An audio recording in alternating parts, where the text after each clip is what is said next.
कल में आज की कहानी उन लोगों के लिए है जो बार बार बिना वजह घबराते हैं। तो आइए कहानी शुरू करते हैं। बार बार घबराने वाले। शहर की सुबह हमेशा की तरह व्यस्त थी। हर कोई अपनी रफ्तार में भाग रहा था। बस एक वो थी, सिया। वो भीड़ में खड़ी होकर भी खुद से लड़ रही थी। चेहरा शांत था, लेकिन दिल में तूफान चलता था। कभी अचानक दिल धड़कने लगता, कभी सांसें तेज हो जाती, कभी लगता जैसे सब कुछ खत्म होने वाला है। डॉक्टरों ने कहा एंजाइटी, पर सिया को लगता था नहीं, ये कुछ और है। हर सुबह वो तय करती, आज डर को जीत लूंगी। पर जैसे ही बस में बैठती, उसके हाथ ठंडे पड़ जाते, दिल तेज धड़कने लगता और आंखों में नमी आ जाती। लोग सोचते शायद चक्कर आ गया होगा, पर असल में तो उसके अंदर एक अदृश्य डर बैठा था, जो हर छोटी चीज को बड़ा बना देता था। रात को वो अपने कमरे में बैठती और खुद से पूछती, आखिर मैं बार बार घबराती क्यों हूँ। एक दिन सिया अपनी पुरानी डायरी पढ़ने लगी। पन्ने पलटते पलटते उसे एक पेज मिला, जिस पर लिखा था, माँ ने फिर कहा, तू कुछ नहीं कर पाएगी। और उस दिन से मुझे अपनी सांसों पर भरोसा नहीं रहा। वो कुछ पल तक बस उस लाइन को देखती रही, और तब उसे पहली बार एहसास हुआ कि उसकी घबराहट आज की नहीं थी। वो तो बचपन से ही उसके अंदर बस गई थी।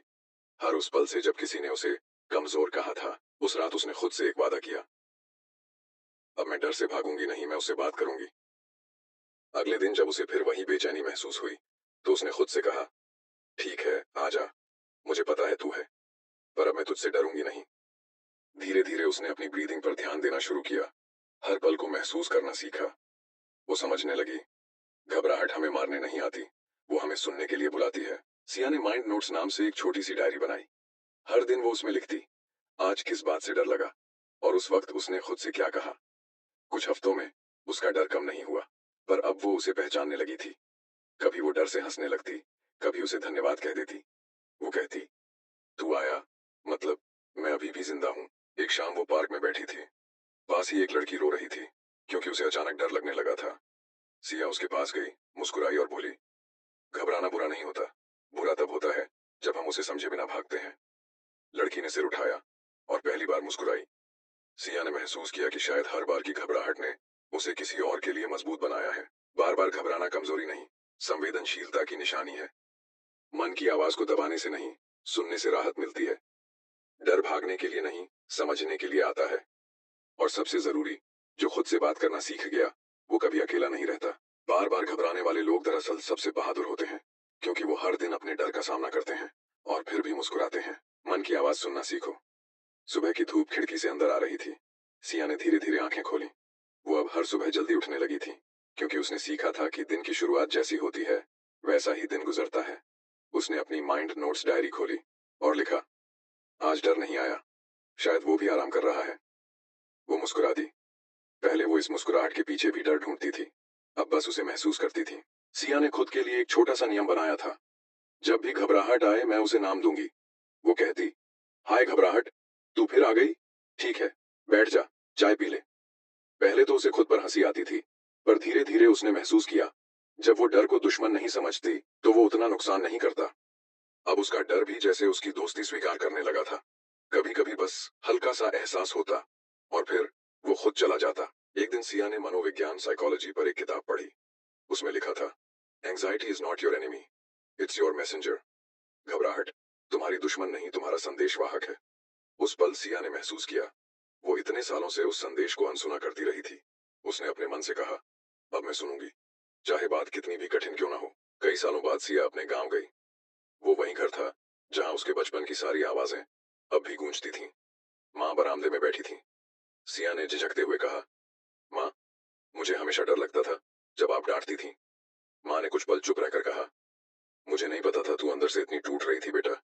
मैंने तो बस चाहा कि तू मजबूत बने। सिया की आंखों से आंसू बह निकले। उसने कहा, मैं अब मजबूत हूं माँ, क्योंकि मैंने अपने डर को सुनना शुरू किया है। उस पल, न जाने क्यों, सालों पुराना बोझ उसके सीने से उतर गया।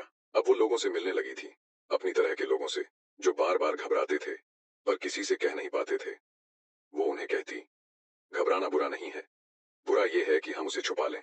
धीरे धीरे सिया ने काम स्पेस नाम का एक छोटा ग्रुप बनाया, जहां लोग खुलकर बात करते, डर को स्वीकार करते और एक दूसरे को सुनते। हर हफ्ते कोई न कोई कहता, मुझे लगा मैं अकेला हूं, पर अब नहीं। सिया मुस्कुराती और सोचती, शायद मेरा डर इसी दिन का इंतजार कर रहा था।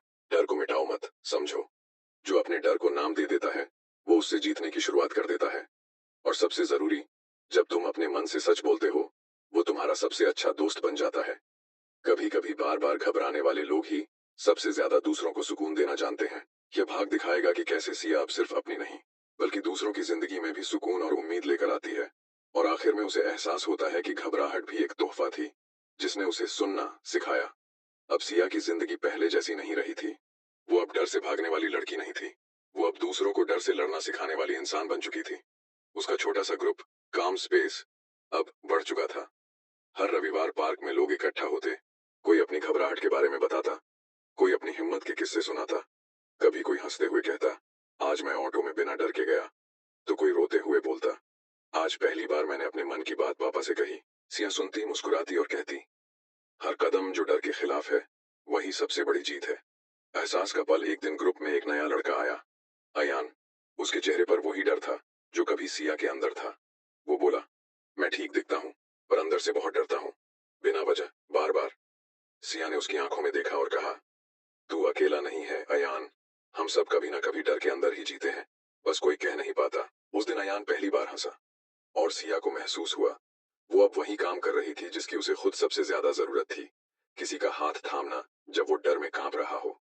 धीरे धीरे काम स्पेस सोशल मीडिया पर फैलने लगा। लोग अपनी कहानियां शेयर करते, या बार बार घबराना वेल नाम से एक नई मुहिम चल पड़ी। हजारों लोग अपने डर के बारे में खुलकर बोलने लगे।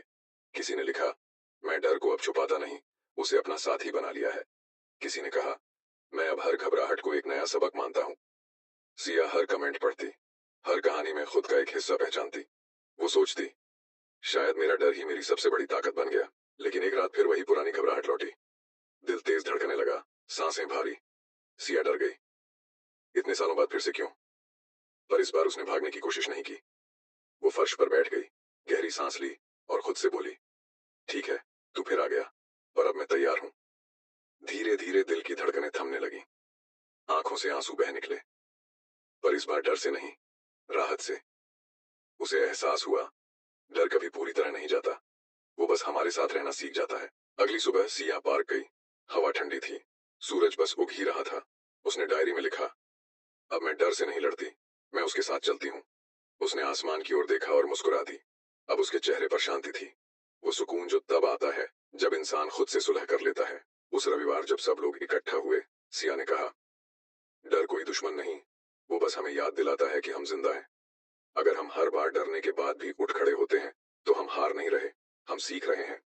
सारे लोग तालियां बजाने लगे और उसी पल किसी ने कहा, सिया, तुम हमें डर से नहीं खुद से मिलना सिखा रही हो। सिया की आंखें नम हो गईं। वो बस बोली, शायद इसी का नाम सुकून है। डर कभी पूरी तरह खत्म नहीं होता, लेकिन उसे समझा जा सकता है। जो अपने डर को सुन लेता है वही दूसरों को सुकून देना सीखता है। हिम्मत का मतलब डर का ना होना नहीं, बल्कि डर के बावजूद मुस्कुराना है। बार बार घबराने वाले लोग ही बार बार उठने की हिम्मत रखते हैं। डर से दोस्ती। समय बीत गया। काम स्पेस अब सिर्फ एक ग्रुप नहीं रहा, वो एक आंदोलन बन चुका था। देश के कई शहरों में लोग सिया के तरीके अपनाने लगे। डर को सुनो, उससे भागो मत। हर हफ्ते उसे सैकड़ों मेल आते, हर मेल में किसी की कहानी होती। किसी ने कहा, आपकी वजह से मैंने खुद को माफ किया। किसी ने लिखा, अब मैं अपने डर से डरता नहीं। सिया हर मेल पढ़ती और सोचती, शायद मैं इसीलिए टूटी थी ताकि दूसरों को जोड़ना। अपनी पुरानी डायरी पलट रही थी। हर पन्ना किसी डर की याद था, पर अब उन शब्दों में कंपन नहीं, शांति थी। उसने कलम उठाई और लिखा, बार बार घबराने वाले। वो लिखती चली गई, हर उस एहसास के बारे में जो उसने झेला था, हर उस सांस के बारे में जो उसने संभाली थी। कई महीनों की मेहनत के बाद वो किताब पूरी हुई। नाम रखा, फियर, माई साइलेंट फ्रेंड। डर, मेरा खामोश दोस्त। किताब लॉन्च के दिन ऑडिटोरियम भरा हुआ था। लोग, कैमरे, लाइटें। पर सिया को कोई डर नहीं था। वो स्टेज पर आई, थोड़ा रुकी और बोली, कभी मैं खुद से भागती थी, आज खुद को गले लगाने आई हूँ। अगर आप बार बार घबराते हैं तो समझिए, आपका दिल अब भी महसूस करना जानता है। तालियों की आवाज से हॉल गूंज उठा। कई लोग रो रहे थे, कई मुस्कुरा रहे थे। किसी के अंदर डर था, पर अब वो अकेला नहीं था। एक लड़की आई, नाम था रिया। चेहरा थका हुआ, आंखों में डर। रिया ने कहा, दीदी, मुझे भी बार बार घबराहट होती है। सिया मुस्कुराई और बोली, तो फिर तुम हमारी तरह हो, बहुत ज्यादा महसूस करने वाली इंसान। घबराहट दुश्मन नहीं, ये बस तेरे अंदर की संवेदनशीलता की आवाज है। रिया मुस्कुरा दी। सिया ने महसूस किया, कभी जो बात उसे किसी ने नहीं कही थी, आज वो किसी और को कह पा रही थी। रात को सिया अपने घर की बालकनी में बैठी थी। चांद आसमान में था, ठंडी हवा उसके बालों से खेल रही थी। वो आंखें बंद करके बोली, धन्यवाद मेरे डर, तूने मुझे खुद से मिलवाया।